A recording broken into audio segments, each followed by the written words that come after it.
رب العزت قرآن مقدس کے اندر ارشاد فرماتا ہے یا ایھا الذین آمنوا توبوا الی اللہ توبۃ نصوحا،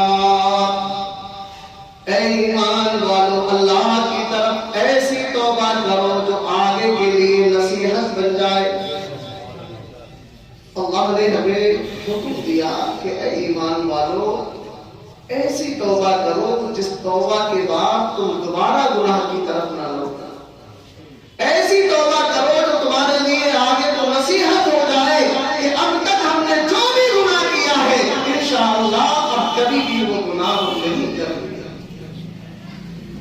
یہ توبہ کس طریقے سے کی جاتی ہے؟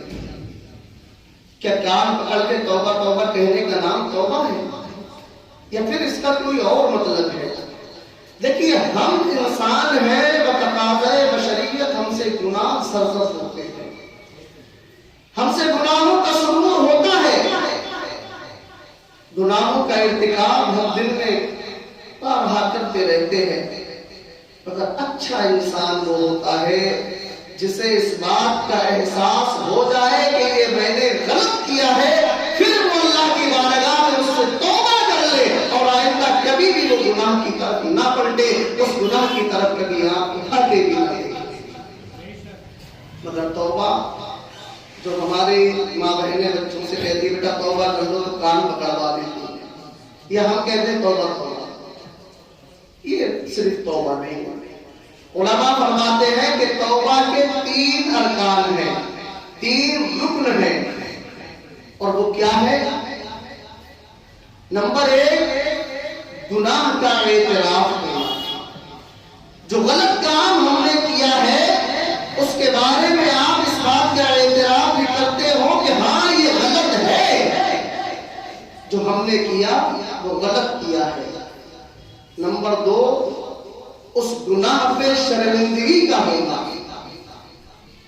کہ ہم نے جو گناہ کر لیا، جو غلط کام کر لیا، جو برائی ہم سے سرزد ہوئی، بہت غلط ہوا، ایسا نہیں ہونا چاہیے تھا، ہماری پیشانی پشیمانی سے جڑی ہوئی ہونا چاہیے، ہمارے دل میں اس گناہ کا احساس ہونا چاہیے کہ ہم نے جو کیا ہے واقعی بہت غلط کیا ہے اور ہم اس گناہ کی وجہ سے عذاب کے مستحق بن چکے ہیں۔ یہ شرمندگی، یہ پشیمانی ہونا چاہیے۔ اور جب توبہ کرنے کے لیے رب کی بارگاہ میں بندہ بیٹھے تو اس وقت ہنستے ہوئے یا خوش دلی کے ساتھ نہ بیٹھے، بلکہ سر کو نیچا کر کے آنکھوں میں آنسوؤں کو لائے، اپنے رب کی بارگاہ میں روئے اور گڑگڑائے اور پھر عرض کرے اے پروردگار مجھ سے جو گناہ ہوا ہے وہ واقعی بہت بڑا گناہ ہے، مجھ سے جو غلطی ہوئی ہے میں اس پہ شرمندہ ہوں، اے رب ذوالجلال تو تواب الرحیم ہے، میں تیری بارگاہ میں توبہ کرتا ہوں۔ اور تیسرا رکن یہ ہے کہ یہ عزم مصمم کر لے، یہ پکا ارادہ کر لے کہ آئندہ یہ گناہ میں کبھی بھی نہیں کروں گا، اب تک جو ہو گیا وہ ہو گیا، مگر آج سے رب کی بارگاہ میں وعدہ کرتا ہوں کہ انشاءاللہ آئندہ ایسا گناہ کبھی بھی نہیں کروں گا۔ اگر یہ 3 رکن پائے جائیں گے، اعتراف جرم ہو، جرم پہ شرمندگی ہو اور آئندہ کبھی بھی نہ کرنے کا پکا ارادہ ہو، تو اس کا نام توبہ ہے۔ صرف کان پکڑ کے توبہ توبہ کرنے کا نام توبہ نہیں ہے۔ اور جب انسان اعتراف کر لے گا اپنے جرم کا تو پشیمانی خود بخود آئے گی، اور جب پشیمانی اور شرمندگی ہوگی تو اسے احساس ہوگا کہ مجھ سے غلط ہوا، تو پھر انشاءاللہ وہ اپنے رب کی بارگاہ میں یہ وعدہ بھی کرے گا کہ آئندہ یہ جرم، یہ گناہ، یہ غلطی کبھی بھی نہیں کروں گا۔ اللہ تواب الرحیم ہے، وہ غفور الرحیم ہے، ہم سے گناہ ہوتے ہیں مگر اس رب نے توبہ کا دروازہ بھی کھول رکھا ہے، وہ بڑا رحمان و رحیم ہے۔ ہم گناہ کرتے ہیں، اگر 2 آنسو بھی شرمندگی کے ساتھ اپنے رب کی بارگاہ میں ہم گرا دے، 2 آنسو ہماری آنکھوں سے ٹپک جائیں شرمندگی کے ساتھ، تو وہ رب ہمارے سارے گناہوں کو بخش دیتا ہے۔ حضرت دحیہ کلبی کا نام آپ نے شاید سنا ہو، یہ صحابی رسول ہیں، اور یہ وہ صحابی رسول ہیں جن کی شکل میں حضرت جبریل امین مصطفیٰ کی بارگاہ میں تشریف لایا کرتے تھے. ان کی شکل بنا کر کے مصطفیٰ کی بارگاہ میں بارہا حضرت جبریل امین حاضر ہوئے. یہ وہ داہیہ قلبی ہیں ابھی ایمان نہیں لائے ہیں. اور سوانح نگار تاریخ نگار لکھتے ہیں کہ حضرت داہیہ قلبی بڑے ہی خوبرو نوجوان تھے, بہت ہی حسین و جمیل تھے. اس لیے ان کے حسن و جمال کا یہ عالم تھا کہ جب یہ اپنے گھر سے نکلا کرتے تھے تو عرب کی عورتیں اپنے دروازوں کے پیچھے کھڑے ہو کر کے ان کے حسن و جمال کو دیکھا کرتی تھے. اتنے حسین و جمیل تھے. ایک دن راستے سے نکل کر کے جا رہے تھے, مصطفیٰ کریم کی نگاہ نبوت داہیہ قلبی کے چہرے پہ پڑی. مصطفیٰ جان رحمت نے دیکھا کہ بڑا ہی خوبصورت نوجوان ہے, بڑا ہی حسین و جمیل ہے. دیکھنے کے بعد تشریف لے آئے. رات آئی, اللہ کی بارگاہ میں سر کو رکھا, سجدے میں چلے گئے, اٹھے, ہاتھوں کو اٹھایا, عرض کرنے لگے, اے رب ذوالجلال, تم نے اتنا حسین و جمیل انسان بنایا ہے, تم نے اتنا خوبصورت انسان پیدا کیا ہے. اے میرے مولا, میں تیری بارگاہ میں عرض کرتا ہوں, اے اللہ, اپنے اس نوجوان حسین و جمیل خوبرو انسان کو جہنم کی آگ سے بچا لے. اے میرے پروردگار, داہیہ قلبی کو ایمان کی دولت سے مالا مال فرما. رب کی بارگاہ میں دعا کرتے ہیں, پروردگار اتنا حسین و جمیل جہنم میں جائے گا, یہ اچھا نہیں لگے گا. اتنا خوبصورت انسان جہنم میں جلتا رہے, یہ مجھے اچھا نہیں لگے گا. اے پروردگار, تو اپنے فضل سے داہیہ قلبی کو ایمان کی دولت سے مالا مال فرما دے. اب دعا کس نے کی تھی؟ مصطفیٰ جان رحمت کی دعا ہے. ہم جیسے نکموں ناکاروں کی دعا نہیں ہے. رات میں اللہ کی بارگاہ میں ہاتھوں کو اٹھایا تھا, اللہ داہیہ قلبی کو ایمان کی دولت نصیب فرما.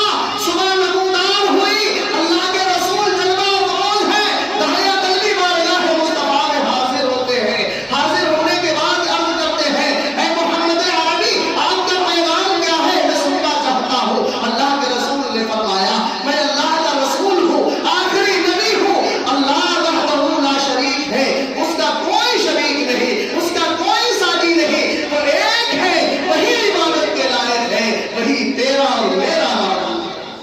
میں یہ پیغام نہیں کر کے آیا کہ تو بتوں کی پوجا کو چھوڑ دے, شرک و کفر کے دلدل سے نکل جائے اور اپنے رب کو ایک مانے, اللہ کو ایک مانے اور اس کی بارگاہ میں اپنے سر کو جھکائے.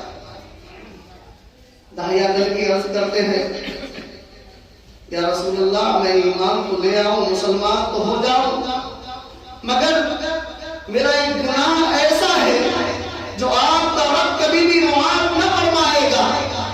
اے اللہ کے رسول, میں اسلام تو قبول کر لوں, مگر مجھے خوف ہے کہ آپ کا رب میرے اس گناہ کو کبھی بھی بخشے گا نہیں.